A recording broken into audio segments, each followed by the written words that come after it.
할렐루야. 오늘 주시는 말씀 레위기 2장 1절부터 16절까지 1절부터 16절까지 말씀 제가 봉독해 드리겠습니다.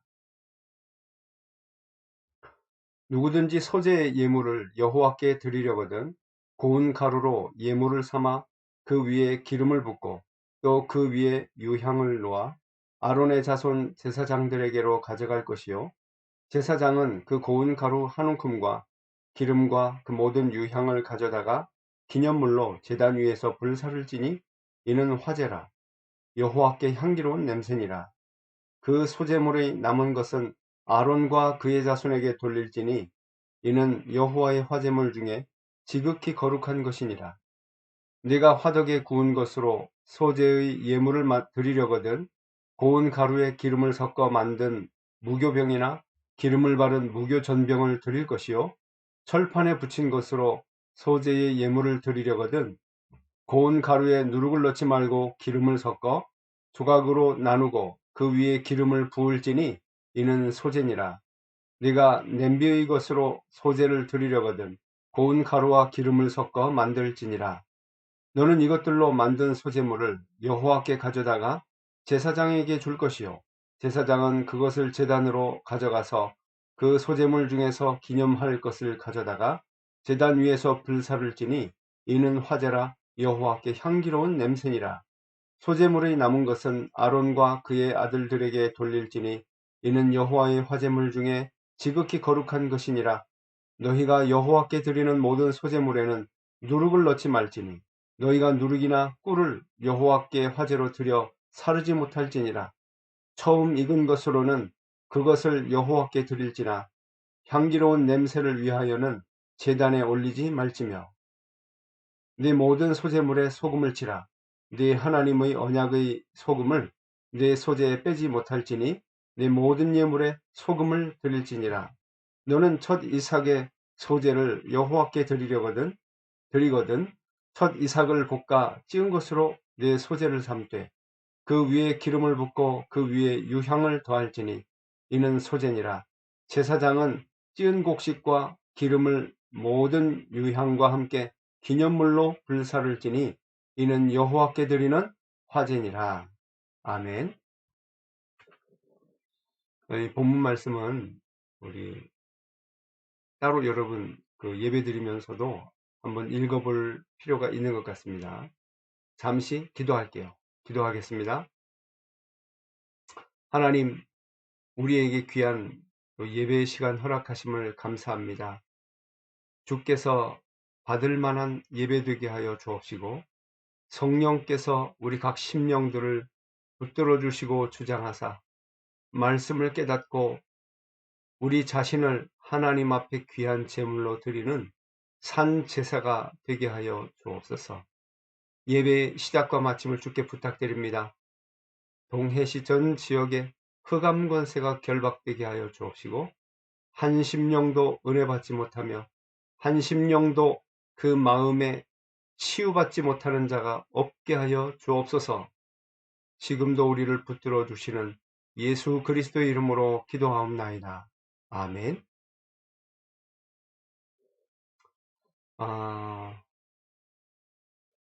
오늘 말씀 제목은 소제와 감사입니다. 이 소제는 곡식을 빻아서 가루로 드리는 예배입니다.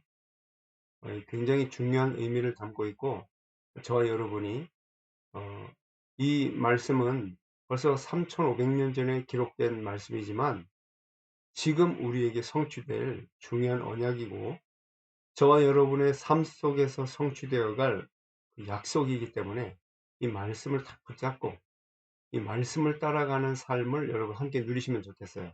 아브라함이 여호와와 그 말씀을 따라갔다고 했어요. 이 말씀을 따라가는 삶이 얼마나 중요합니까?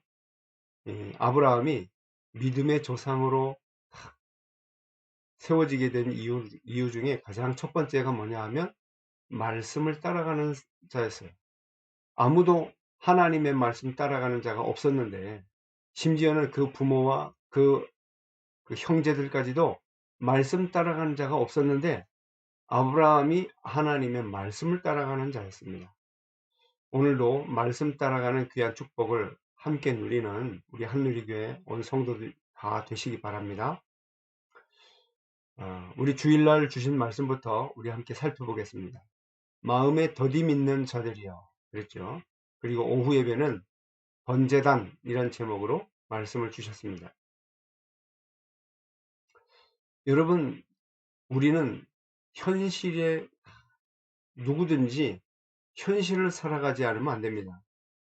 그런데 중요한 거는 이 현실이 무덤이 돼버리고 이 현실이 감옥이 돼버리고 현실에 갇혀서 살게 되면 여러분 중요한 부분들을 놓치게 돼 있어요.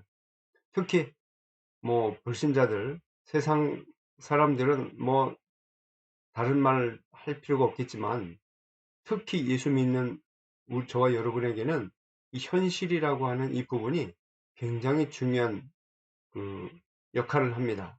그런 이 현실 문제, 이 현실 굉장히 중요하죠.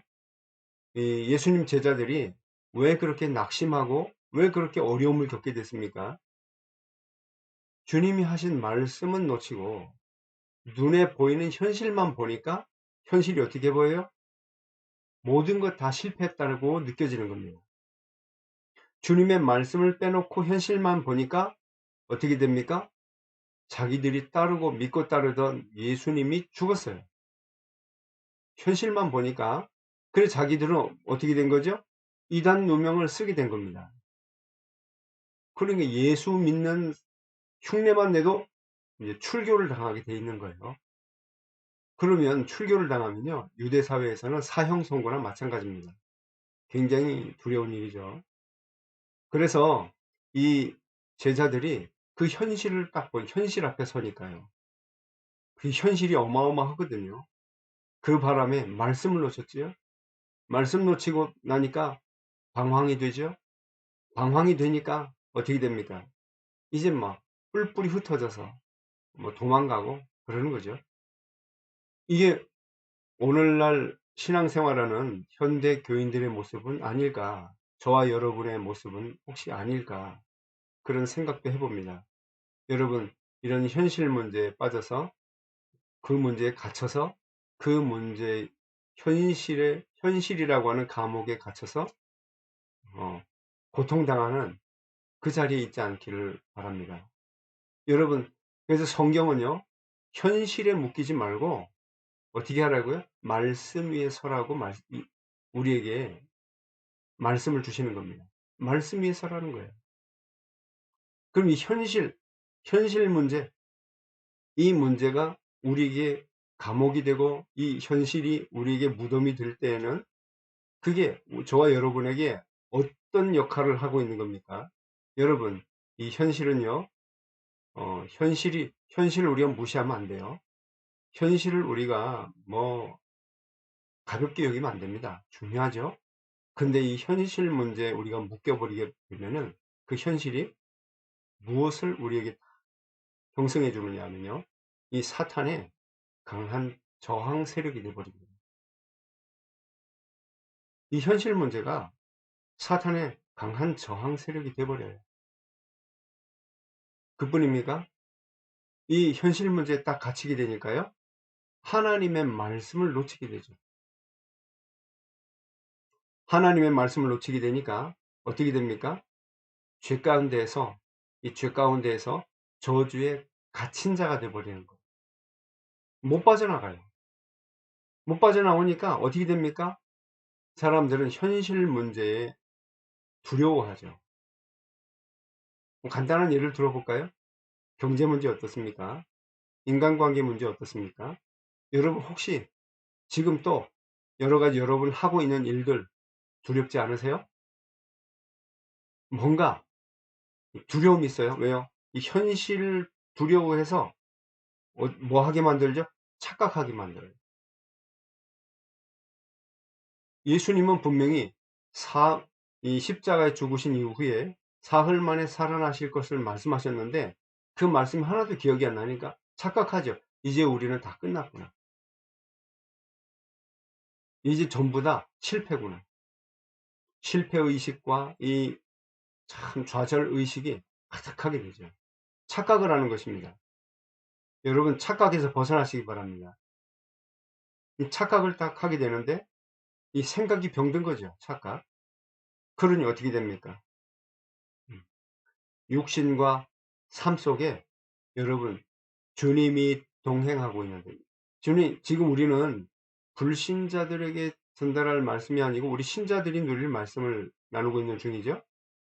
여러분 육신과 우리 삶 속에 주님이 동행하고 계시는데 모르게 돼 있어요. 주님을 모르게 돼 있습니다. 이 중요한 문제에 부딪히는 거야. 주님이 동행하고 계시는데 주님을 모르니까 주님과 교제함이 없죠. 사실 주님을 모르니까 모든 걸 다 놓치게 되는 겁니다. 그러다가 우리는 어떻게 되죠? 그렇게 평생을 그렇게 살다가 죽고 후대에게 이 문제가 그대로 전달이 되는 거예요. 그죠? 후대를 그대로 주님 만나는 삶을 살도록 해주는 것이 아니라 방치해 버리게 되죠. 중요한 문제에 부딪히게 되는 겁니다.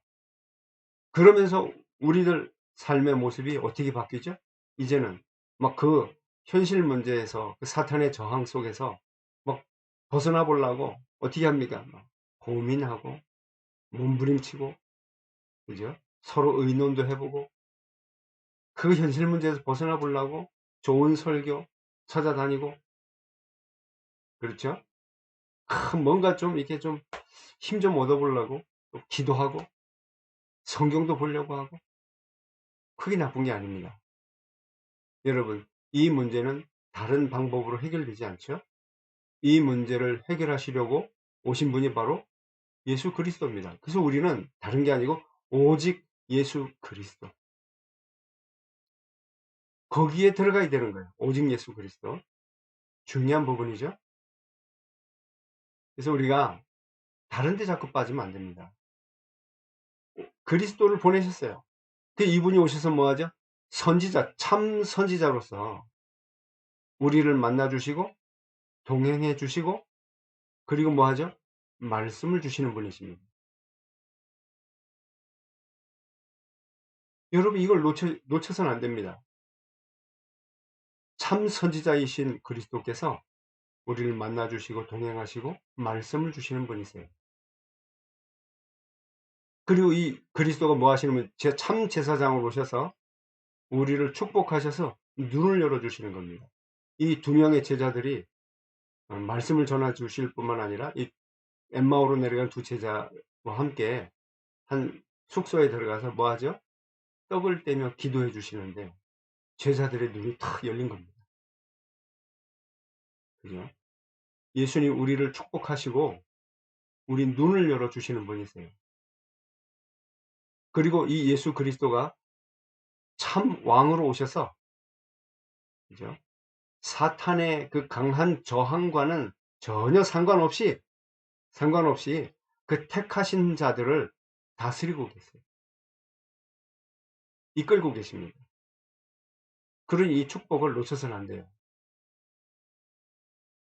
다 알겠는데 어떻게 하죠? 다 알겠는데 여러분 예수님이 십자가에 죽으심으로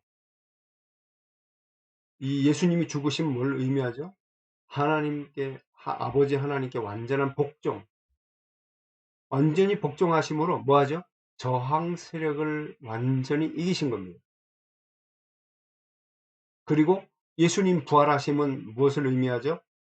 자기 영광에 들어가시는 겁니다.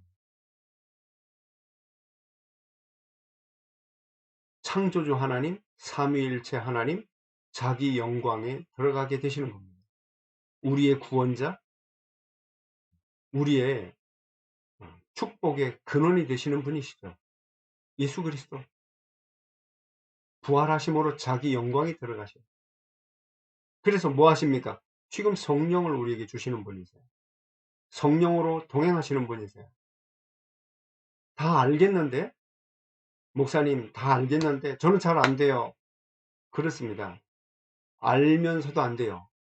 그래서 우리에게 뭐 하라고 하시느냐 하면 이 예수 그리스도를 영접하라고 하시는 겁니다. 주인으로. 잘 안 되죠? 근데 진짜로 이 예수 그리스도를 주인으로 영접하세요. 지금 영접하세요. 문제 왔을 때 이 예수 그리스도를 묵상하며 예수님만 내 인생의 주인 되시니 이분을 영접하길 원합니다. 주님 내 안에 오셔서 함께 하옵소서. 간절히 기도하시고, 주인으로 영접했다는 말은 무슨 말이에요? 이제 주님 말씀을 따라가기로 하겠습니다. 주님 말씀 따라가기로 합니다. 중요한 부분입니다. 주님을 주인으로 영접할 때 어떻게 되죠? 부활의 주님이 우리 안에 내주하게 되시는 겁니다. 여러분, 부활의 주님이 성령으로 우리 안에 내주하십니다. 여러분, 주님을 따르고자 할 때 참 힘든 부분이 있습니다. 왜 그거 없겠습니까? 뭐 어떤 사람은 뭐 주님 말씀 순종하는 게 너무 어려워요. 그런 사람도 있지만, 여러분, 순종하는 게 어려운 것보다도 사실 저 같은 경우에는 제 마음 상태입니다. 불신앙이 가득해서 이런다고 되겠나 하는 생각이 들면 이게 뭐 잘 안 되는 거죠. 이런다고 되겠나. 이 불신앙이 속에 뿌리 내려 있는 거거든요. 근데 거기에 속지 마세요. 그 불신앙의 문제도 해결하신 분이 예수 그리스도시기 때문에 예수님을 주인으로 모시고, 그게 잘 안 되시거든요. 우리 성도인들 대부분은 이 문제가 별로 어렵지 않을 겁니다. 그러나 저 같은 분이 혹시 계실까 해서 말씀드리는데요. 이 예수 그리스도의 이름만 부르면서 주님만 생각하는 그 시간을 가져보세요. 뭐라고 마음속으로 뭘 고백하시느냐 하면, 이 불신앙 문제도 완전히 예수님이 해결하셨다. 저 같은 경우는 어떻게 했냐 하면, 그래, 사탄아, 나는 어쩔 수가 없어. 안 돼. 그런데 예수님이 지금도 나를 붙잡고 계시니 괜찮다. 예수님만 이 문제를 다 해결하실 수 있다. 기왕 죽을 거 나는 예수님 따르고 죽겠다. 이렇게 결단하시면 됩니다. 여러분, 그 예수님을 따르는 그 삶 속에서 성령이 우리 안에 내주해 계시는 것이 확인되죠. 굉장히 중요한 겁니다. 그래서 여러분, 우리는 다른 게 아니고 이제는 예수님을 영접한 하나님의 백성들은요, 성경으로 돌아가야 됩니다. 예수님이 제자들을 마음을 뜨겁게 할 때 뭐 감동 주는 말을 한 게 아닙니다. 성경 말씀을 가지고 그리스도가 죽으시고 부활해야 할 것을 증거하셨던 거예요. 이 제자들의 마음이 뜨거워진 거예요. 여러분, 저와 여러분의 마음이 뜨거워지길 원합니다. 열정이 살아나길 원합니다. 성경 말씀을 가까이 하세요. 그리고 강단 말씀을 중심으로 해서 중요한 언약 꼭 붙잡게 되시기 바랍니다. 그래서 열정이 회복이 돼야 돼요. 그리고 뭐하죠? 부활의 주님을 체험하시는 겁니다. 여러분, 부활하신 주님을 눈으로 이렇게 만나는 그 만남도 있지만, 우리는 지금 그런 걸 얘기하는 게 아닙니다. 부활의 주님, 그 은혜를 체험하셔야 돼요. 어떻게 해요? 내 현실 문제에 갇혀서 살고 있던 내가 이제 거기서부터 빠져나오는 이 부활의 능력을 체험하시는 겁니다. 여러분, 지금 그 가장 고민되는 부분의 문제, 여러분 마음에 자꾸 시험을 주고 있는 그 문제, 어떻게 빠져나올 수 있죠? 부활의 능력이라 해야 돼요. 주님을 주인으로 영접하고 주님을 의지하고 바라보고 있는데, 그리고 말씀을 붙잡고, 여러분, 말씀을 붙잡고 한 걸음 한 걸음 가는, 이게 쉽지 않습니다. 그러니까 십자가죠. 이게 십자가입니다. 말씀 따라가는 거. 그런데 어떤 일이 벌어지죠? 어느 순간부터 성령께서 역사하시기 시작해요. 여러분, 우리가 하는 것 같은데 그렇지 않습니다. 우리가 해야 돼요. 해야 되는데 우리가 하는 것으로 끝내지 않습니다. 하나님이 성령, 어느 순간부터 성령께서 역사하기 시작하세요. 그걸 기다리셔야 돼요. 예루살렘 떠나지 말고 아버지께서 약속하신 것을 기다리라. 성령께서 역사하시는 시간표가 있습니다. 그걸 기다리는 겁니다. 그러니까 그때부터 부활 체험이 일어나죠. 그러니까 이 체험이 있으니까 부활에 대한 이 부활의 능력의 증인으로 서게 되는 겁니다. 그렇습니다. 여러분, 우리는 꼭 기억하셔야 돼요. 저와 여러분이 오후 예배 때에는 번제단에 대한 말씀을 주셨습니다. 여러분, 이 번제단은 정사각형으로 이렇게 만들거든요. 그리고 이 뇌 모퉁이에 뿔을 만들게 돼 있어요. 뿔. 그리고 이 번제단 밑에 그 아궁이처럼 돼 있는데요. 번제단 밑에. 번제단 밑에다가 이 불그릇을 담아 가지고, 불을 담아 가지고 거기다가 밑에다 놔서 제물들을 태우게 돼 있습니다. 이게 무슨 의미죠? 여러분, 번제단 예수 그리스도입니다. 번제단 자체가 그리스도의 비밀을 담고 있어요. 여러분, 특별히 이 불 옮기는 그릇을 거기다 넣으라고 돼 있거든요. 3절에 출애굽기 38장 3절 말씀이에요. 그래서 이게 불그릇을 그 밑에 넣는 이 불그릇이 뭘 의미하죠? 여러분, 성령의 불을 의미합니다. 성령의 불. 여러분, 성령의 불이 누군가에게는 능력의 불이요, 누군가에게는 심판의 불이 되죠. 여러분, 성령의 불로 말미암아 재물이 태워지는 거예요. 여러분, 이 성령이 저와 여러분에게 임하시고 성령이 역사하심으로 우리의 죄악이 태워지는 거예요. 우리 육신의 그 악한 삶이 태워지는 것입니다. 그래서 이 중요한 축복을 회복하라는 거예요. 이게 언제부터 그랬죠? 창세기 3장 15절 말씀을 가지고 아담 하와가 번제를 드리기 시작했어요. 아벨이 번제를 드리게 되었어요. 여러분, 이 노아가 홍수가 그친 다음에 하나님께 번제를 드리게 됐습니다. 그렇습니다. 여러분, 이 축복을 잃어버리지 마라. 항상 기억해라. 출애굽할 때 희생 제사를 드리러 나가려 합니다. 그 말 때문에 이 핍박을 받았잖아요. 이 희생 제사의 비밀이 바로 그겁니다. 불그릇으로 태워지는 거예요. 완전히.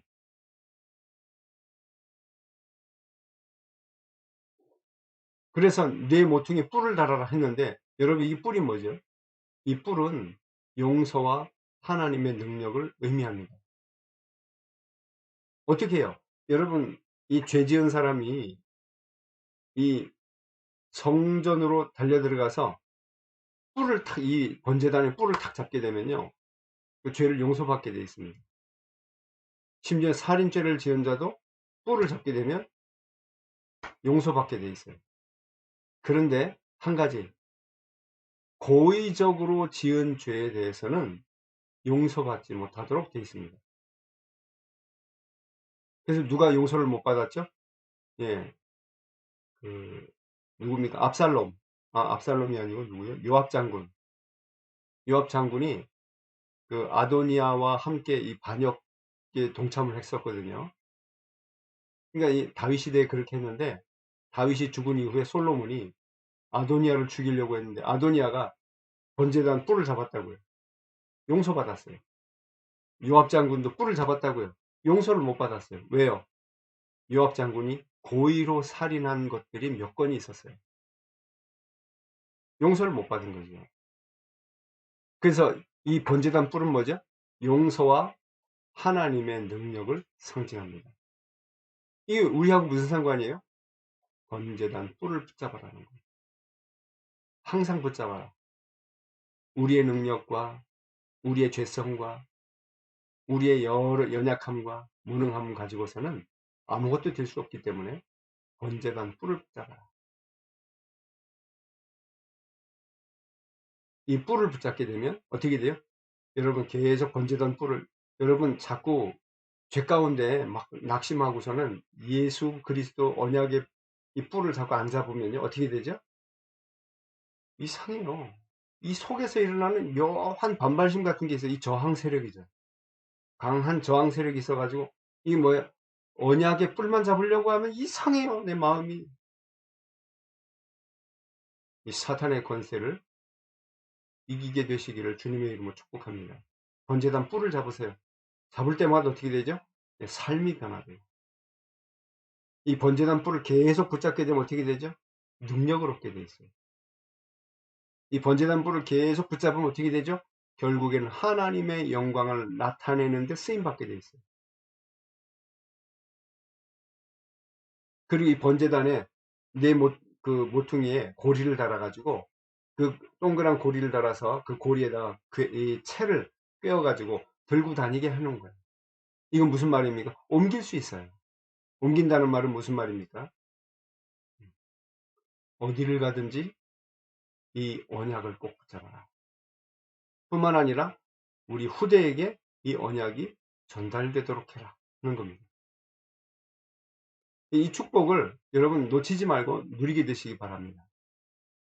반드시 승리하게 돼 있어요. 예. 그리고 이 번제단을 만들 때는 조각목으로 만들어라 그랬거든요. 이 조각목이 뭐냐면 쉽게 말하면 우리나라로 말하면 아주 흔하디 흔한 아카시아 나무, 그런 비슷한 나무입니다. 흔한 나무, 흔한 나무. 산에 가면 있는 게 전부 아카시아 나무. 이게 흔한 나무입니다. 조각목. 여기에다가 이걸 조각목에다가 놋으로 싸가지고 만들어 놓은 놋, 번제단을 만들 때 이게 뭘 의미하죠? 음, 이 보호자의 축복을 누리는 이 번제단을 말하는 겁니다. 우리의 배경은 하늘 보좌다. 그러니까 여러분 속지 마시고, 현실에 속지 마시고요. 이 번제단 뿔을 항상 붙잡게 되시기 바랍니다. 이 뿔, 예수 그리스도입니다. 예수 그리스도. 십자가와 부활의 능력이. 자, 오늘 서론이 너무 길었습니다. 예, 본론으로 들어가겠습니다. 짧게 마치겠습니다. 여러분 오늘 소제를 드리라. 소제의 예물을 여호와께 드리려거든 고운 가루로. 1절 말씀해 보시면 고운 가루, 이게 무슨 의미일까요? 중요한 의미가 있습니다. 고운 가루. 왜 곡식을 빻아서 고운 가루로 하나님 앞에 태워서 드렸을까요? 냄새 좋으라고? 이 고운 가루를 빻는 데 이유가 있습니다. 이게 뭘 말하죠? 여러분 우리 인간은요 이 죄성이 강해 가지고 진짜 온네스 되는 게 불가능해요. 죄성이 얼마나 강한지요. 틈만 나면 갈라지려고 하고요. 안 돼요. 곡식 알갱이 하나하나를 보면 어떻게 돼요? 이게 다 따로따로 놀죠. 곡식을 빻았다는 말은 무슨 말이냐면요. 우리 육신의 죄악, 겉사람, 이 옛사람, 이것을 다 부셔버려야 되는 거예요. 이 겉사람은 부서지고, 그래서 어떻게 합니까? 기름과 유향을 거기다 넣어요. 이 기름은 뭘 의미해요? 기름은 올리브유예요. 올리브유. 감람유죠. 성경에는 감람유. 이 기름을 넣고 유향을 넣어서 향기롭게 반죽을 하는 거예요. 섞어서 반죽을 하죠. 왜 그러죠? 이 기름과 유향은 뭘 상징하죠? 성령의 사역을 의미합니다. 여러분, 저와 여러분의 옛사람이 깨지고 이 성질내고 다 있죠. 못되고 다 있습니다. 진짜 못됐거든요. 여러분 사람들 한 사람 한 사람 다 뜯어보세요. 정말 괜찮은 사람 있다고 좀 우리 생각 들 때도 있습니다. 근데요, 자세히 들여다보면요, 못되기가 끝이 없습니다. 그게 인간이거든요. 얼마나 못됐는지요. 근데 이걸 다 깨부셔라. 다 빻아서 기름과 유향을 섞어서 하나님께 태워서 드리라. 그걸 화제라고 합니다. 화제. 태워서 드리는 제사. 화제라고 합니다. 그것이 여호와께 향기로운 냄새니라. 여러분, 우리의 옛사람이 깨지는 거, 겉사람, 이 이게 깨지는 것은 하나님께 향기로운 제사가 됩니다. 고통이 있죠. 옛사람 깨질 때 그냥 깨집니까? 그 십자가인데 고통이 있죠. 그러나 여러분 그 이후에 부활의 능력이 있음을 믿으시기 바랍니다. 그리고 여러분 무교병 이건 뭘 의미하죠? 무교병은 어, 여러분 잘 아시지만 유월절 이후에 무교병을 먹죠. 무슨 말이에요? 유월절의 축복을 잊어버리지 말아요. 모든 사탄과 저주에서 해방되는 그 구원의 축복을 잃어버리지 말라는 거야. 무교병. 그 4절에 나오죠. 또 5절에는 뭡니까? 누룩을 넣지 마라. 누룩을 넣지 마라. 그리고 11절에는 꿀을 넣지 마라. 이 소재로 드린 거기다 누룩 섞거나 꿀을 넣지 마라. 이게 무슨 말입니까? 예. 인간의 구미에 맞는, 인간의 입맛에 맞는 그, 뭐라고 할까요? 인간의 구미에 맞는 걸 하지 마라. 그 말이에요. 네 멋대로 하지 말아라. 네 멋대로 살지 마라.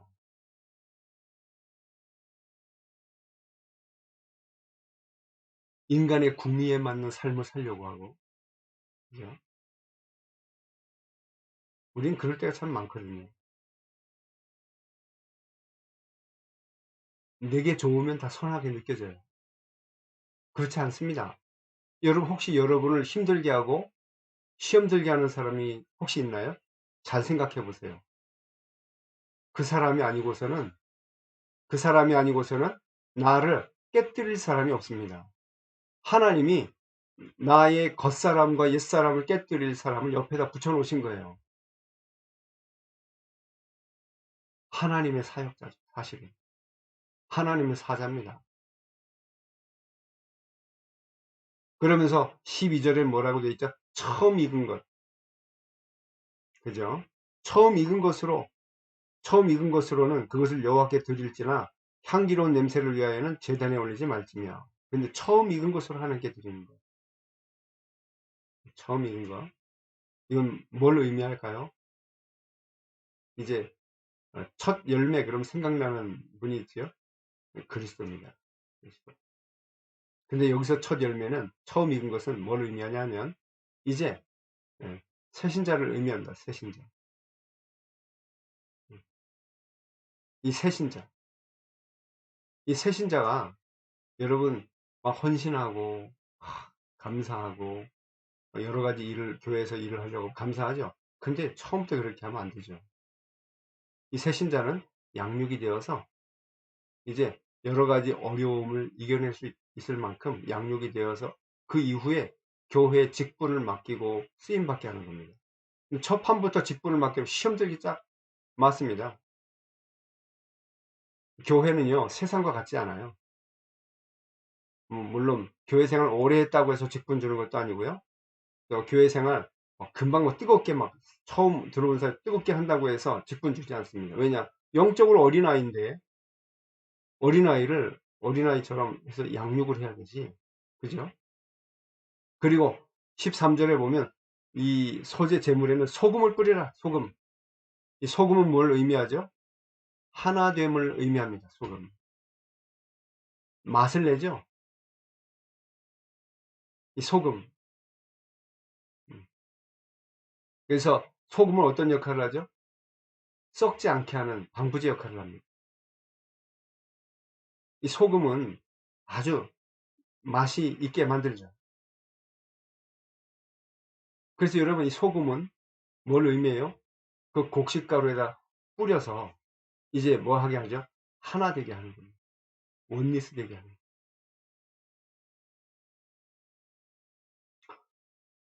아, 여러분 이 소재의 의미를 하나씩 하나씩 우리가 살펴봤는데요. 이 소재의 중요한 의미 한 가지는 뭐냐면요. 감사의 의미가 있습니다.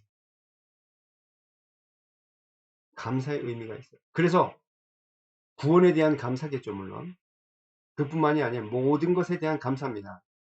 그래서 이 소재 곡식을 빻아서 드리는 제사의 중요한 의미는 감사 회복에 있습니다. 여러분 이제부터 정말 감사 회복하게 되시기 바랍니다. 왜냐? 감사가 회복된 정도에 따라서 그 사람의 신앙이 그게 무르익은 정도를 알게 돼 있어요. 여러분 혹시 감사하세요? 여러분 신앙생활 잘하고 있는 중입니다. 근데 감사가 없어요? 이상해요? 여러분 분명히 아셔야 됩니다. 병들었다는 거 아셔야 돼요. 그럼 병들었으면 어떻게 하면 되죠? 치료받으시면 돼요. 어떻게 치료받습니까? 예수님 만나는 속으로 인도받으시면 됩니다. 어떻게 그럴 수 있어요? 어떻게 예수님 만날 수 있습니까? 오늘 서론 말씀을 자세히 묵상해 보시면 됩니다. 분명한 주님의 은혜, 주님의 은사가 여러분에게 있기를 주님의 이름으로 축복합니다. 여러분 어떤 감사를 회복하는 걸 말합니까? 구원받은 자의 여러분 이 감사, 이 소재 제물을 드리면서 감사, 이 감사는요 구원받은 자의 증거입니다. 왜요? 구원받은 자는요 성령이 부활하신 주님이 성령으로 내주하신 거예요. 중요한 축복이죠. 이 구원받은 자의 증거입니다. 그래서 구원받은 자는 성령이 내주하시게 되면서 여러분 이 부분에 대해서 굉장히 중요한 은혜를 맛보게 돼 있어요. 근데 여러분 신앙생활 오래 한 사람들 가운데 이 은혜를 놓친 사람들이 있습니다. 뭐 때문에 그렇죠? 현실, 사탄의 강한 저항에 몰려간 거예요.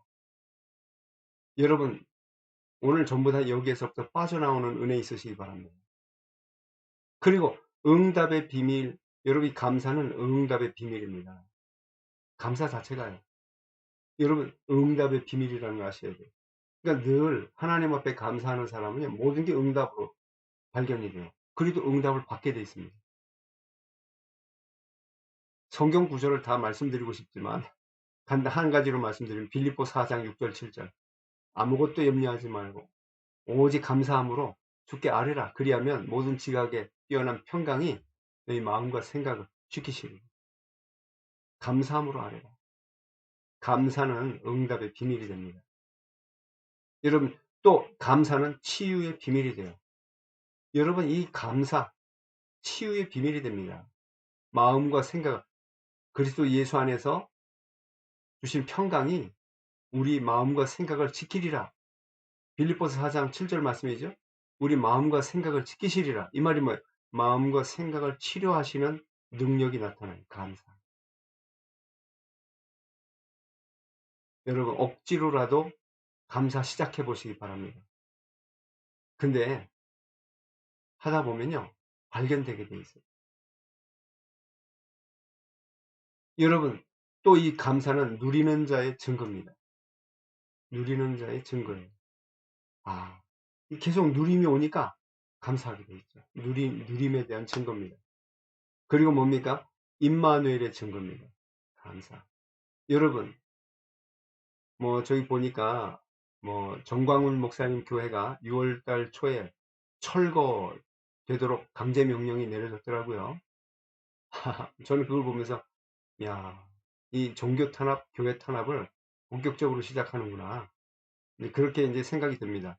근데 우리는 그걸 보면서 이 현실을 분명히 알아야 되겠지만 한편으로는 감사해요.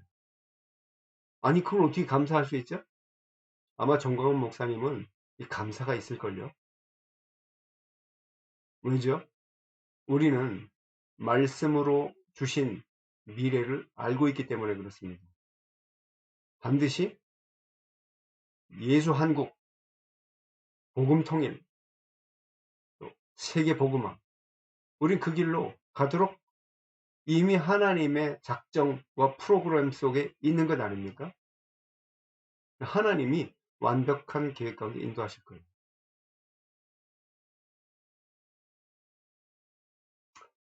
어, 여러분 그래서 이 감사는 세계 복음화의 비밀입니다. 비밀. 진짜 감사를 회복하셔야 돼요.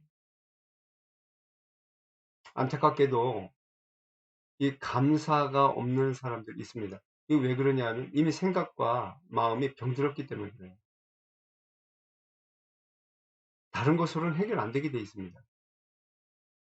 저는 오늘 서론에 있는 말씀이, 서론에 나눈 말씀이 너무 중요하다고 생각해요. 혹시 제가 틀린 말을 했을 수는 있습니다. 근데 여러분 자세히 묵상해 보시면 목사님이 뭐 틀린 말을 했구나 이건 알게 되겠죠. 그죠? 그거 말고 중요한 언약의 말씀들을 묵상하면서 누리게 되시기 바랍니다. 이 감사는 또 흑암 세력이 무너지는 길입니다. 어떻게 영적 전쟁에 승리할 수 있습니까? 감사입니다. 어떻게 흑암 세력을 무너뜨릴 수 있습니까? 여러분 각자가 있는 현장에서 감사를 회복하는 거예요. 감사합니다. 주여. 저도 이 싸움을 시작하겠습니다. 여러분도 이 싸움을 시작하세요. 결론입니다. 여러분, 우리는 영적 싸움을 하도록 부르심을 받은 하나님의 백성들임을 아셔야 됩니다. 어떻게 싸운다고요? 감사함으로. 이 영적 싸움을 시작하시기 바랍니다. 여러분 가정에 혹시 영적 전쟁이 일어나기 시작했나요? 핍박이 오고 환란이 오고 그랬나요? 여러분 본격적으로 예수 그리스도의 이 놀라운 구원의 축복을 딱 붙잡고요. 오늘 서론의 말씀을 딱 붙잡고 감사 회복하게 되시기 바랍니다. 감사로 싸우세요. 감사로 싸우세요. 감사는 우리의 무기입니다. 빌립보 4장 6절 7절 말씀은 너무 중요한 겁니다. 왜냐하면 바울이 모범을 보였어요. 이미. 어떻게 해요? 빌립보서는요. 바울이 로마 감옥에 갇혔을 때 쓴 편지입니다. 그 로마 감옥 밖에 있는 빌립보 교인들을 위로하는 메시지를 적었다고요. 어떻게 그게 가능하죠? 바울의 감사입니다. 감사. 그리고 결국은 어떻게 했어요? 바울이 로마 복음화의 중요한 사명을 감당하죠. 그게 영적 싸움입니다. 우리의 싸움은 육신의 싸움이 아니에요. 혈과 육의 싸움이 아닙니다. 감사하게 될 때 하나님의 능력이 임하게 됩니다. 감사하게 될 때 여러분 치유의 역사가 일어나게 되어 있어요. 우리가 현장에서 감사하고 있는데 그 현장에 하나님의 나라가 임하게 되는 통로가 되는 것입니다. 이 중요한 축복을 함께 누리게 되시기를 예수님의 이름으로 축복합니다. 기도하겠습니다. 하나님 아버지, 오늘 우리에게 놀라운 이 소재의 비밀을 함께 누릴 수 있게 하심을 감사합니다. 우리가 현실 문제에 묶여서 주여 방황하고 배회하고 거기에 갇혀서 주님 원망 불평하며 상처받으며 고통 가운데 있을 것이 아니라 우리를 구원하러 오신 예수 그리스도를 굳게 붙잡고 지금도 우리를 만나주시고 동행하시는 예수 그리스도를 굳게 붙잡고 번제단의 뿌리 되시는 예수 그리스도를 굳게 순간순간마다 붙잡음으로 주님 치유되게 하옵시고 살아나게 하옵시고 회복되게 하옵시고 주여 흑암 권세가 무너지게 하옵시고 현장 살리는 증인들로 서게 해 주시옵소서. 우리에게 말씀을 주시고 말씀을 깨닫게 하여 주옵시고 우리를 축복하사 눈을 열어 주옵시고 주님 사탄의 강한 저항에도 불구하고 우리를 다스리시는 주님의 그 은혜를 누리게 하시고 증거하게 하옵소서. 지금도 우리를 붙들어 주시는 예수 그리스도의 이름으로 기도하옵나이다. 아멘.